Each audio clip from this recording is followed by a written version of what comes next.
The bell is tolled 10 times. Welcome to another edition of the In Ring Reality Podcast. Sorry, messed up that intro. Live, rewind. The bell is tolled 10 times in memory of Hannah Camara and Chad Gaspard. Welcome to another edition of the In Ring Reality Podcast. This is the AEW Double or Nothing review edition. I, of course, am your host, Josh Wazowskis. I'm joined by my friend and host of the In the Hot Seat podcast, Fort Minor Project, David Rivera. David, how are you? Doing pretty good. Back at it again. We are back at it again. What he means by that is we recorded in the hot seat earlier. So if you guys and gals want to check that out when you're done here, whether you're watching live or listening to the audio version, all the links for that will be down below in the description after our broadcast. So this literally is Double or Nothing today because this is the second hmm time we've talked about this show.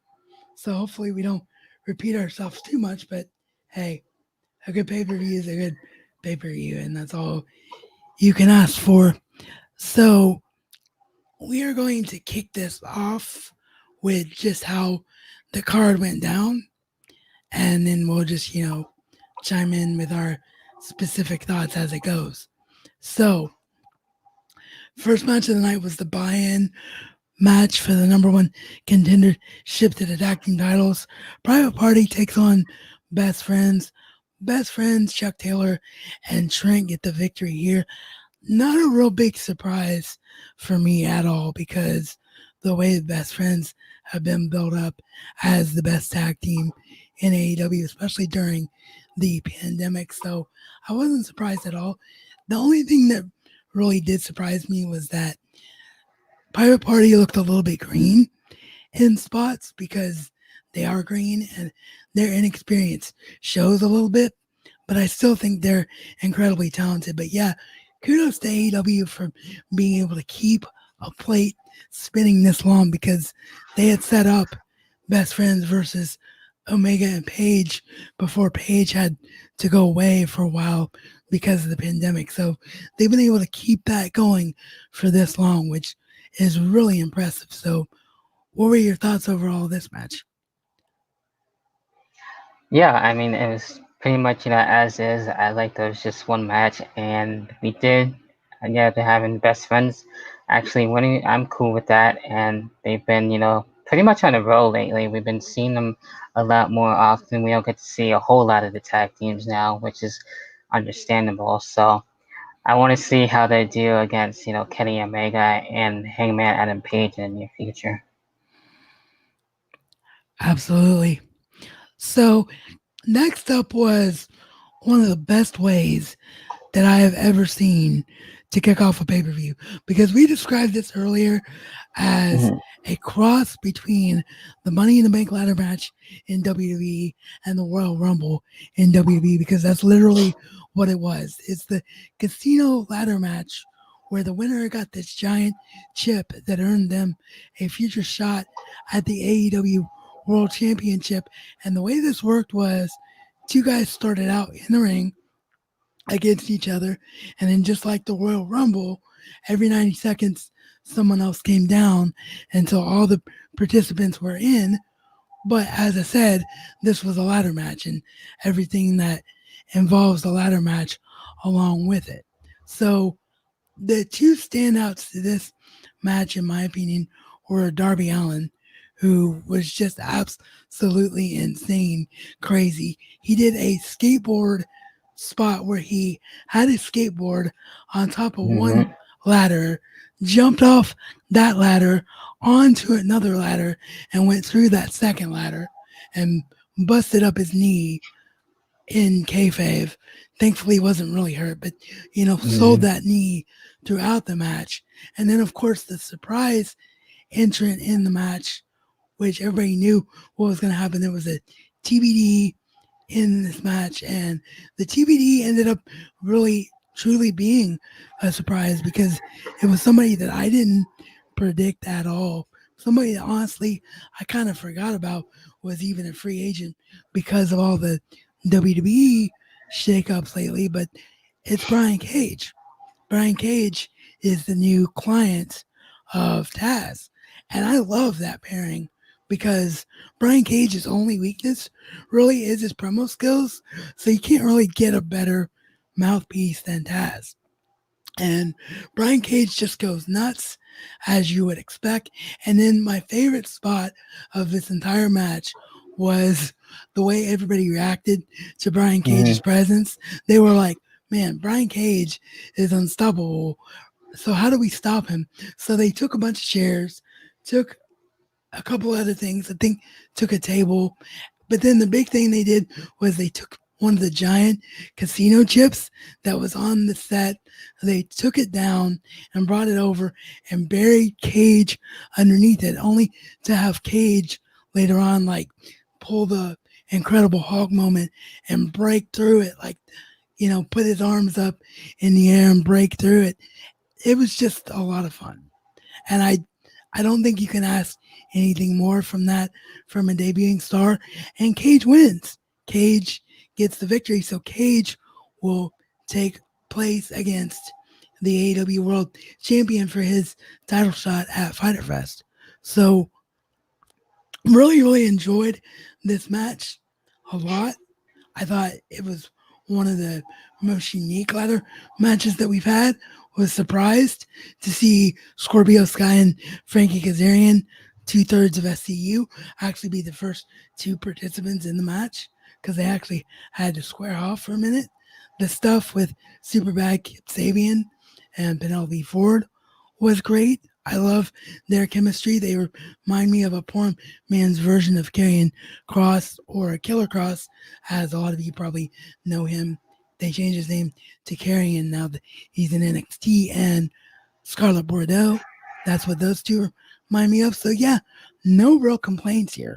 Really, really strong, solid opener. What did you think of this match? I think this was probably one of my favorite matches. I know we talked about this too earlier with some of the insane spots, and I don't think I've really ever seen Taz, doing the manager thing. So that's definitely certainly new. I know he was looking for somebody, and now I think, yeah, Brian Cage having to be that perfect fit for him, and to see how he's going to be able to talk for him and stuff like that. I was, wondering maybe Melissa Santos might come in. I know, he's married to her and everything, so maybe we'll see her at some point, but we'll see about that. But that's pretty cool that he is able to be the mystery opponent and actually won the match. So that's going to be really something since he is a former world champion. So I'm happy Brian Cage is in AEW. Yeah, absolutely. And it gives us a reason to watch Fighter Fest because Fighter Mm-hmm. Fest last year didn't really feel like a pay per view. It felt like TV before they had TV. So, at least, at the very least, putting this match on to Fighter Fest, I'm like, okay, I can get behind that. So, yeah, they have at least one good match on the card already, and I'm sure more to come. And as you said, Melissa Santos, I actually forgot about those two being married. So the women's Mm-hmm. division always could use more talent. So it'll be interesting to see whether or not they bring her in. I don't know what her contract status is elsewhere right Mm. now, but it'll be interesting to see. Yeah, I know she's like doing like the whole thing for Impact, and she like talks like in between the matches for Twitch. That's where I mainly see her now the most, but we'll see. Yeah, we'll see what happens. Next up was MJF versus Jungle Boy. For somebody that has been watching wrestling as long as that you and I have, David, a lot of Yeah. times we get very jaded because we forget what it actually means to be a heel. MJF feels like somebody came right out of the 80s and 90s. I mean, this kid Hmm. believes in kayfabe. He lives his gimmick. Like, heel just oozes out of this guy. And I love every bit of it. Like him faking an injury during the course of the match just so he can get the upper hand, and the back and forth chemistry between these two guys. Like MJF and Jungle Boy had a match a couple of months ago on Dynamite, but they took that good match that they had there and just raised it up to a whole other level.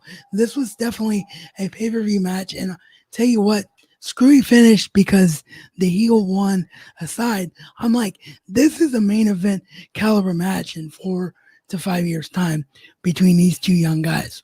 Was really, really impressed by this match.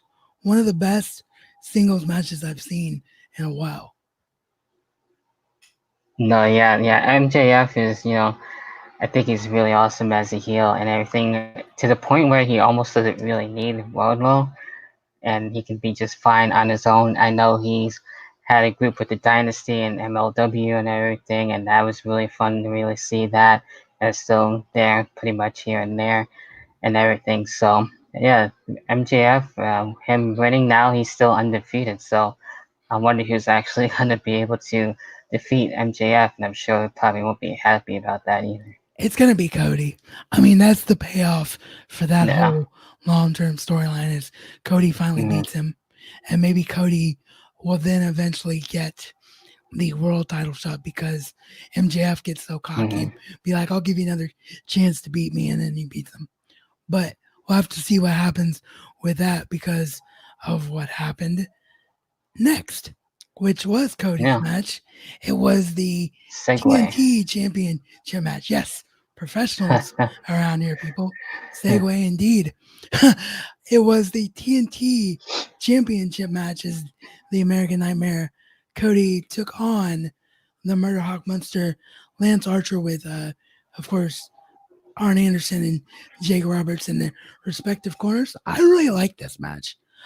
There have been some people that have criticized this match for being kind of sloppy ended, and I kind of can kind of see that because Mike Tyson's involvement at the end and the way the match ended with them sort of like forcing the narrative with him and him not actually punching anybody.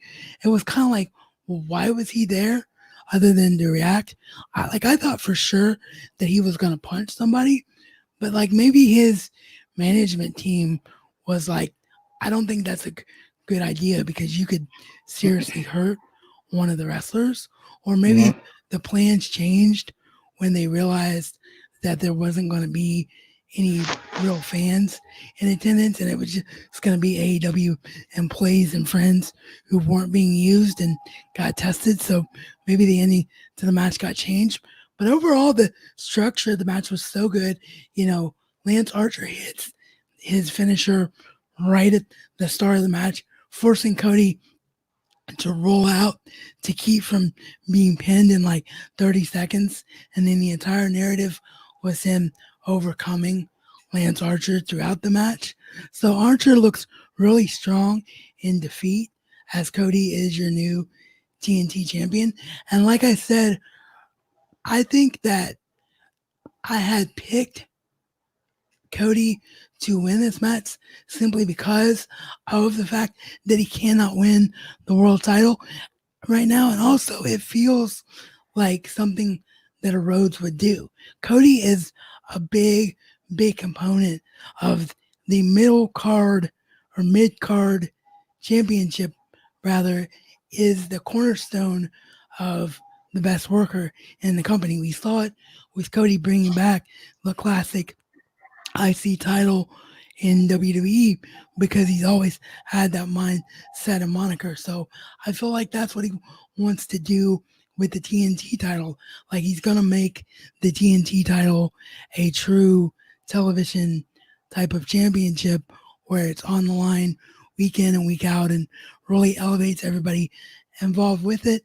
I did on your show earlier this morning criticize the TNT championship, but as you pointed out, and as I've since been able to confirm while you're away taking care of Mm-hmm. some things, the title is not actually finished because there's only a few places in the world that actually make world titles. And right now, because Right.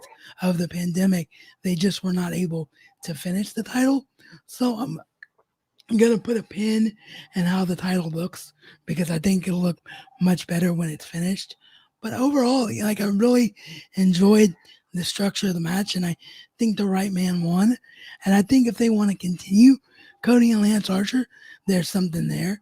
If they want to move Lance Archer away from it and bring somebody else in the title picture, like it's wide open what they could do. So, what was your overall Hmm. opinion on this match? I was actually kind of thinking that Lance Archer is actually going to get away with it, but I can see why they went with Cody and everything, and I understand now why too, the way how the TNT Championship looks now and everything. So, with it being not really finished properly, so I'm curious to see like what else they're gonna really add to it in terms of colors and everything, because we only saw a little bit of the red, and the rest was pretty much kind of plain. So, getting into like again with MJF, I feel like him and Cody would fight for the TNT Championship at some point. I don't know. I think so as well. Hmm. Or maybe it's like a double thing where, like, if you beat me, you become TNT champion. But if I beat you, I can challenge Hmm. the world champion again. Like, Yeah, like a like what I said stipulation to earlier. it. Yeah, Hmm. yeah, for sure. Yeah, So I could see that. it's a really interesting future with the TNT title. I can't wait to see it evolve and where it goes. And I also think Mm. I forgot to mention this earlier on your show, I believe, or I could have done. I haven't had a chance to watch it back yet, to be honest. All good. But I really like the idea of it being the TNT championship. I think it shows great commitment by Turner and just shows the faith that they have in the company that they're behind by them putting their network on the name of the title. I think that's really strong and really cool for AEW. Yeah, I wasn't too sure what it was going to be called. And then again, like what would happen if they move away from TNT and stuff like that. But, it's pretty interesting. It's definitely a different name, that's for sure. Yeah, I agree with you there. AEW ringside physician Dr. Sampson gave a update on Dr. Britt Baker's injuries. He said the injury is not as bad as the patient, which I thought was a great line because, Hmm. Britt Baker's a tremendous role model heel, but Britt Baker's got a portion of three different injuries, and supposedly it's not as severe as they thought it would be, which is a good thing. So she's going to be out. We just don't know how long she's going to be out. I hope it's not long because she's just killing it right now. She's my favorite women's character in AEW by far. I love everything she's been doing. So I hope she can come back soon. No, yeah, that was pretty crazy, like seeing that how it happened and everything. I was hoping things were fine, but just by seeing the replay and Dynamite and everything, hopefully it won't be like a year, maybe it'll be less than that, and then we could see her maybe at the next pay-per-view then. Yeah, maybe. So her replacement then took on her scheduled opponent, the galaxy's greatest alien. I just love that nickname. Can I just say that? I love that I don't nickname. blame you. Yeah, I love that nickname, Hmm. and I love this gimmick. The galaxy's greatest alien, Chris Statlander.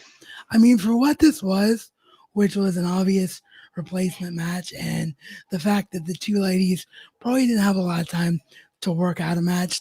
There were a few botches here and there, but again, I kind of put a pin in that and kind of excuse it because it wasn't the plan. So I thought for what we got, I thought both ladies looked okay here. No real complaints from me. Yeah, like going into this, I like, really didn't expect like the change and everything, but unfortunately it happened and everything. So with that, Chris Statler doing her thing and everything, and I'm sure we'll get to see what we're supposed to see with her and Britt Baker at some point, whether it be on Dynamite or Fyter Fest. We'll just have to wait and see. So, I'm happy Chris Statler was able to do well. Absolutely. And I just her gimmick is just so different and Hmm. so unique and I love it. Because you Yeah, it's don't badass. because you don't get that a lot in wrestling now where Hmm. you have something you haven't seen before and I agree with you it's completely badass. So moving on, we got my least favorite thing of the night. I won't speak for you. I'll get your thoughts here in a second. But for me, this was my least favorite thing of the night. And the only thing really that kept this in my eyes from being a completely flawless pay per view, it was the chairman, Sean Spears, against the natural Dustin Rhodes. Don't have a problem with these two facing, although it did seem to come out of nowhere. My problem here was that I felt like if you're going to give Dustin Rhodes spot where Dustin Rhodes can say, "Yeah, I'm not retired. I'm back." Why didn't you have him go against somebody like a Peter Avalon or somebody like where it's not going to hurt them to lose to Dustin Rhodes? Because this is another loss for Sean Spears. And when you couple that or combine that, whichever term you prefer, with the fact that Sean Spears has had gimmick change after gimmick change after gimmick change. Like 1 minute he's a serious chairman with Tully Blanchard, and then they're like, okay, Tully Blanchard's not around right now because he's not comfortable working during the pandemic. We're gonna make him funny gambler guy, and then they have him do a segment on Dynamite leading into this match where he's evil newscaster guy. Like they can't settle on anything with Sean Spears, so you have that going on top of the fact that you have the situation where it just looks bad for them having him lose because he just looked like he's floundering. For somebody that's so talented, and they immediately went up and signed immediately because they wanted to show that they could do more with him than what NXT was able to do, it's just not there yet. And something like this does not help that. So, yeah, I was just a little bit disappointed by the outcome. I did like the fact that he had the Tully Blanchard underwear. I thought that was hilarious. I don't know how they can explain a guy having a manager on his underwear, but I thought that was Mhm. great. And I also really liked the him pulling the old school Shawn Michaels, where Shawn Michaels faked Bret Hart's music back in Montreal. He did the same thing here, where he thought he was faking Dustin Rhodes' music to rile up the people, only to have Dustin Rhodes, in fact, come out. So there were elements that I did like about it, but I just didn't like Sean Spears losing. So, what was your overall opinions of this match? Well, with this one, yeah, I would agree that Sean Spears actually should have won, and that would have made a lot more sense. And having to be where he was when he first came in, be with Tully Blanchard and be, the chairman and everything, I thought that was going fine. And, I know he was also looking for a tag team partner, didn't really find one, couldn't really get along with anybody. So I feel like him being a single star with Tully Blanchard would definitely go a long way if they did that again. Yeah, for sure. 100% agree with you. AEW's All Out, which of course is their version of WrestleMania. All In started the genesis that became All Elite Wrestling. So All Out is announced for September 5th, 2020. We talked about it. We love the fact that AEW spaces out their pay-per-views so much because it makes them easier to support and gives their storylines time to breathe. So I'm just a huge fan of that policy overall, and I'm looking forward to All Out because All Out is always just crazy. Based on last year, it's just going to be crazy good show, and I'm really looking forward to it. Yeah, that's what I like about AEW. And they don't have like every month is a pay per view. It's like every once in a while. It adds a lot more and it builds up to a lot of more stories too that way. Yeah, 3.5 months between pay per views. Honestly, Hmm. WWE could learn a lot from them. It just helps the product a lot more because every Hmm. feud you see by the time a pay per view rolls around, you're like, okay, I can totally buy in, no pun intended, but I can totally buy Yeah. in to why these matches are happening because of the Hmm. space between the shows. So, yeah, next up was the AEW Women's Championship match as the Native Beast, Nyla Rose, drops her title in a no DQ, no countout match for the championship to Hikaru Shida. I was really surprised by this outcome. I really was. I had picked Nyla Rose to retain because she just won the title. I speculated with you earlier, and I'll reiterate it for my audience here as well. I wonder if this was a reaction to the tragedy with Hannah from earlier in the week because she's one of Hannah's best friends. They have that history starting together in stardom. I wonder if this was like, we'll make you feel better, we'll pay off all your hard work by having you win the title, or if this was more like you have been busting your ass while our women's champion was not able to be around. We're going to give you the title and let you run with it and be the face of our division. And we think Nyla can come back at a later point. So I'm not really sure why they made the decision they made, but the match itself was great. The character work from Nyla Rose was tremendous. So many near falls, the way that Hikaru Shida was able to build up momentum throughout the match. I just thought everything about the match worked, and for it to be a surprise outcome to me, as I said, just added that extra icing on the cake with this one. So, what did you think about the way this match went down? Yeah, I actually wasn't expecting Sheeta to win, and that's not really a bad thing because I like both of these women. So I can see these two definitely continuing things, after a while. If Nyla isn't still going to continue or not, that's, not really here or there. We'll see what happens with that. But I'm happy Sheeta won, and I think that's really cool. And I want to see where this goes and who she's going to be facing and everything else, and how long she'll keep the title for. So I think that's a really cool choice that they went with her. 100% agree. Next up, the AEW World Championship is on the line as champ John Moxley defends against Mr. Brody Lee, the self proclaimed AEW World Champion. I love this. I loved this. I love this.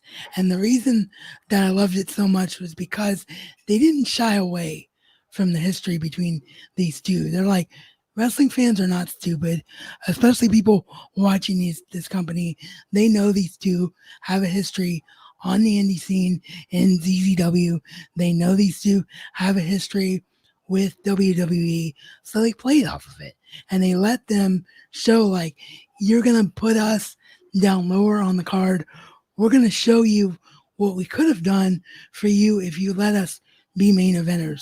And this match got stronger and stronger and stronger as the match went on. And the spot with them crashing through the stage, the ECW Heatwave 98 spot with Bam Bam Bigelow and Taz being repeated by Moxley and Mr. Brody Lee here, and Brody Lee like waking up from underneath the stage and just blood pouring down his face, and Brody Lee kicking out of two paradigm shifts, and the paradigm shift not being strong enough to put away Brody Lee, and Brody Lee actually having to be choked out by Moxley as blood pours down his face, and he actually has to pass out in order to lose the match for Moxley to remain AEW champion. I think it just made both guys look so strong and so credible, and I think the right man won. And I think the right man also looked really strong in defeat. Like that look he gave him, like, you're celebrating now. You escaped against me now. But if I get another shot, it's going to be a different story on another night. So it keeps that plate spinning if they want to go there again and capitalize on it when Brody Lee is not so new in AEW. Like, I just really loved everything about this match. So, what did you think about it? Yeah, this match is probably one of my other favorites besides the ladder match, and seeing that spot, with the stage ramp and everything was insane. That was cool. And, having John Moxley retain makes sense. I feel like over time, Mr. Brody Lee will actually have his time. and we'll see because it's pretty surprising that we didn't really see too much of the Dark Order being involved in this when I was kind of expecting it. So it was really a little weird that we didn't get to see them. So that was the first. It was weird and at first, but also I think it was the right call because it Definitely. subverted expectations, and that's what you want Hmm. from a match like this. Like Brody Yeah. Lee is the crazy cult leader, but he doesn't need his minions to be successful, and that's what Yeah. he proved in this match. So yeah, I think the way they booked this match, I think was just so well done. And I would Hmm. not be averse to seeing these two go at it again. I know Moxley's got Brian Cage next, as we talked about earlier, but when they circle Hmm. back around to these two, I think it's going to be a lot of fun. I really do. So, your main event number two of the night was, of course, the Stadium Stampede match. We didn't have any idea what a Stadium Stampede match was going into it, but my goodness, I'm ready for another one now. This was Hmm. just so good. It, of course, was the Inner Circle, Chris Jericho, Sammy Guevara, the Spanish God, Santana and Ortiz, and Jake Hmm. Hager versus the Elite, Hangman Adam Page, Kenny Omega, Matt and Nick Jackson, and their friend Broken Matt Hardy. This was amazing. Like, they took what we liked about the cinematic natures of Money in the Bank and the Boneyard match from WWE and just took it up to another level. Just craziness after craziness after craziness. And this match being taped obviously was a necessity because of how many people were involved in it and the safety measures that are going on with the pandemic and working with a limited crew. But it really worked for this match because they were able to split up what was going on. We saw things like Nick Jackson hitting suplexes all the way down the football field, which was great. The start of the match was actually a direct callback to Captain America's Civil War with the airport scene charge. There was hilarious stuff with Hangman Adam Page and Jake Hager, where Hager actually finds Paige in a bar after Paige does the badass riding on the horse. And the two actually share a drink before. And I'm like, okay, is Hangman gonna turn here? Is that what's gonna happen? Is he gonna join the Inner Circle? He suckers him in, punches him, takes him out. Then Omega shows up, those two beat him down in the bar, break like 6 bottles of Chris Jericho's bubbly above Jake Hager's head. It was great stuff. And then the stuff with Matt Hardy, like Matt Hardy, broken Matt Hardy, it just, no pun intended, but he's just wonderful. Every everything about him Exactly. is, yeah, everything about him is just brilliant. And the way they did, like we'll talk about it because some people didn't like it because of the death of Chad and what just happened.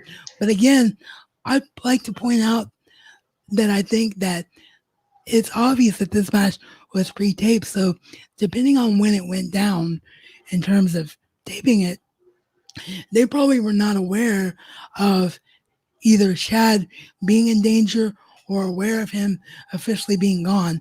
So I don't think there was any ill intent by them doing this pull spot. And really, Matt Hardy couldn't have drowned anyway because we're talking about 3 feet of water. And it was just meant for comedic relief, which it was. And you saw a lake of reincarnation where you had like 3 different versions of Matt Hardy. We of course saw Damascus, broken Matt Hardy. We saw a regular, you know, Team Extreme Matt Hardy, and then we got an AEW version of Matt Hardy V1, transforming somewhat into Matt Hardy V2 as well, and we saw the Mattitude graphics being changed to matter of facts graphics, and we even had it where Santana and Ortiz can see the graphics on the screen. It was just tremendous stuff. And then him tying Ortiz into the chair of wheels and pushing the wheelchair around with, or him having to push his own self around, sorry, with himself being tied to the wheelchair. Like, this was just so freaking funny. And then the ending of the match comes with Kenny Omega. We made a mistake, slight mistake early on your show, so I do apologize. It wasn't either Santana or Ortiz. It was, in fact, Sammy Guevara who got hit with a move. So it was a massive one-winged angel because the way the stadium is Hmm. laid out, they're up on top of stadium area seating on top. And then below on the football field, they had a crash mat set up, and the height on this one winged angel crashing down to the football field, my God, man, it had to be 20, 25 feet in the air. It was just Give or take. absolutely, yeah, give or take. It was just absolutely insane. Just so many crazy things. Jericho, I almost forgot about that. Jericho messing with Aubrey Edwards after he gets a 2 count. Like, that's BS. That's BS. That's three. I want to go to the replay booth. I want to go to the replay booth, and playing off the fact that they're in a football field and calling Aubrey Edwards a crappy referee from making a 2 count, putting a cone on his head and laughing at himself. Like, Hmm. there was just so much in this match to keep track of, and I just loved it. It was crazy, it was stupid, but it worked. AEW made the best out of a bad situation. They couldn't do the blood and guts war game style match that they wanted to do given the pandemic. So just as WWE did with Money in the Bank and Boneyard, they took mountains, or they took, a stinker and made roses out of it. They took a molehill and made mountains, is what I was trying to say earlier. Like, they did the best they could and gave us a brilliant match. I just loved everything about this. It was my favorite match of the year so far. So, were you able to keep track of everything, and just what was your reaction to this match? Yeah, I think I was able to keep track of everything pretty damn well, and it was definitely a really fun match. I like these cinematic matches and everything, so I'm happy for getting them. It's looking to probably be a mainstay, which is pretty cool. And it's kind of something like seeing it out of the video games and stuff like that, so it's definitely, something different, and it actually adds a lot more. So seeing the different versions of Matt Hardy in this and having Hangman Adam Page return, which is really cool, and seeing all these different insane crazy spots to go with it and everything. So I'm happy the Elite won. That was a cool way to end things. And I don't know what we would expect to see with Blood and Guts, so it'd probably be expecting the unexpected, and anything can really happen. Absolutely, because we don't know if we're getting bloody guts or not. So if this was the Maybe, blow yeah. off of the feud, then great. If we get blood and guts, I'm all for that as well. But yeah, just a great pay per view. Just the only Yeah, reason it dope. doesn't get a 5 out of 5 is because of the two kind of iffy matches with Penelope Ford and Statlander, and also Sean Spears and Dustin Rhodes, as we talked about earlier. But it darn near gets a 5 out of 5 for me if I was able to give it a star rating. Like, this was just such a good show. So if you haven't had a chance to see this show and you sat through this podcast, first of all, thank you for that. Second of all, do yourself a favor and go and check out this show, because this was my favorite show of 2020. This by far. Yeah, AEW definitely doesn't really seem to disappoint, and especially with the pay-per-views, because I like how it goes like, one thing after the other, and it's not really filler or anything, so it keeps it going that way. And AEW Double or Nothing, I think it's definitely one of my favorite pay-per-views so far that they do have right now. Absolutely. So before we get out of here, we have a live comment from a good friend of mine. So get ready, sir, for your comment to be seen by the world. It's my buddy Chris Cummings, who, of course, joined me for my What is the Future of Becky Lynch special. So, hey, you buddy over there. on the pond, he says, "Hi guys, hope all is well." And then he also chimes in and says, "I enjoyed the show also." So I'm glad you had a chance to see it, man, because I know we talked off air and you weren't sure if you had a chance to see it. So thanks for Hmm. tuning in, man. And glad you were here and glad you enjoyed it. So, David, let all the fine folks out there watching slash listening know where they can follow you and check you out as we get out of here. Yeah, basically, Fort Minor Project all across the board. You know, in the Hot Seat 89 for Twitter, and of course, for the In the Hot Seat podcast can be found on Anchor, of course, my YouTube channel, and other streaming platforms still to come. Awesome. Well, thank you as always for being here, my friend. It's always great to hang out with you.